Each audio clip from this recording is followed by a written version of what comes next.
Les royaumes Mossi du Burkina Faso. D'après les données écrites de l'historien malien Saadi au XVIIe siècle, combinées aux travaux anthropologiques, c'est dans une migration d'est en ouest qu'il faudrait tracer les origines des Mossi. On les trouvait initialement au nord du Cameroun avec le peuple Mossa qui portait les mêmes scarifications. On les retrouvait encore au nord du Nigeria, puis à l'est de Tombouctou. Dans leur déplacement, ils fondèrent 2 royaumes, appelés Diamaré, ce qui est jusqu'à nos jours le nom d'un territoire au nord du Cameroun. Dans la région du fleuve Niger, ils allaient pendant des siècles guerroyer, comme des lions contre les armées de Soundiata Keïta, Soni Alibert, puis Askia Mohamed Touré. Ils furent finalement absorbés par les vainqueurs. Depuis le Mali-Niger, une partie s'exila tôt vers le nord du Ghana actuel, dans la région de Gambaga. C'est cette branche qui est à l'origine des royaumes Mossi. La fondation des royaumes Mossi part véritablement de Nanegeda, encore dit Gbewa, roi à Gambaga. 3 de ses fils, Tosugu, Ngmantambu et Sibutu, fondèrent respectivement les royaumes Mamproussi, Nanumba et Dagomba. Negeda avait aussi une fille du nom de Yenenga. Célébrée pour sa beauté et pour porter bonheur aux armées sur les champs de bataille, elle était tellement aimée de son père qu'il ne voulait pas la laisser se marier. Elle sera emportée un jour par un cheval fou et croisera un chasseur mandé du nom de Rialé. De leur union naquit Ouedraogo. Negeda, d'abord furieux, accepta le mariage et dota Rialé de chevaux et de soldats pour leur départ vers le nord. Ouedraogo, fils de Yenenga, fonda le royaume de Tenkodogo.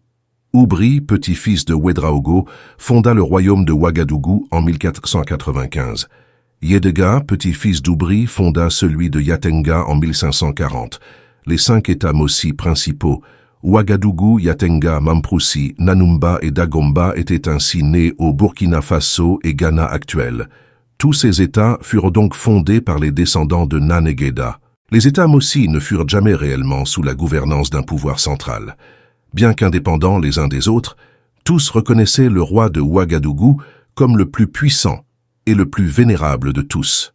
Quand il conquérait par la force un territoire et avait obtenu la soumission de son chef à leur autorité.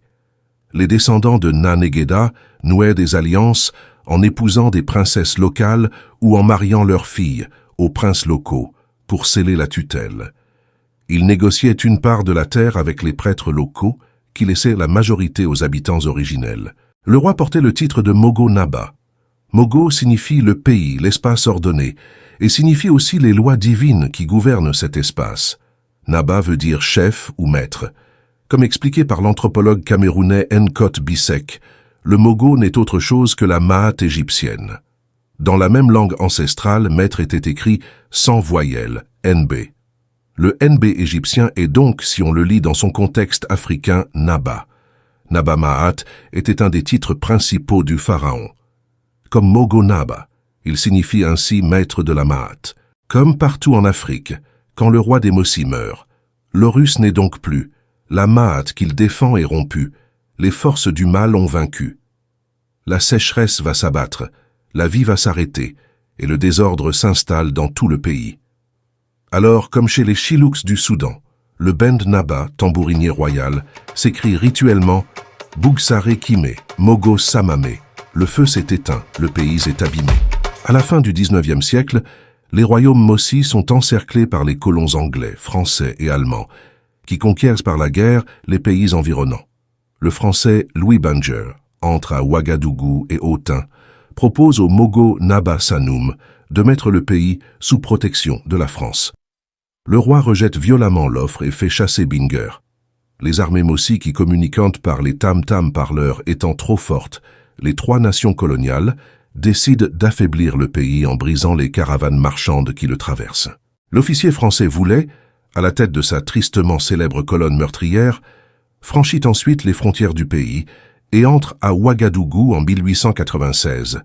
Les soldats Mossi vacillent, le Mogo Naba Wobgo résiste héroïquement. Il refuse de se rendre et continue pendant des mois les contre-attaques. Wobgo, de son nom de naissance Boukari Koutou, dira à l'officier d'Estenave venu lui proposer la mise du pays sous protectorat français « Je sais que les Blancs veulent me faire mourir pour me voler mon pays. Et tu prétends qu'ils vont m'aider à organiser mon pays. Or, je trouve mon pays très bien tel qu'il est. Je n'ai nul besoin des Blancs. Je sais ce qu'il me faut et ce que je veux. J'ai des marchands. Estime-toi heureux que je ne te fasse pas couper la tête. Va-t'en donc, et surtout, ne reviens pas. Le pays cède finalement. Wobgo s'enfuit vers le Ghana. La France le remplace par Siguiri qui signe la capitulation.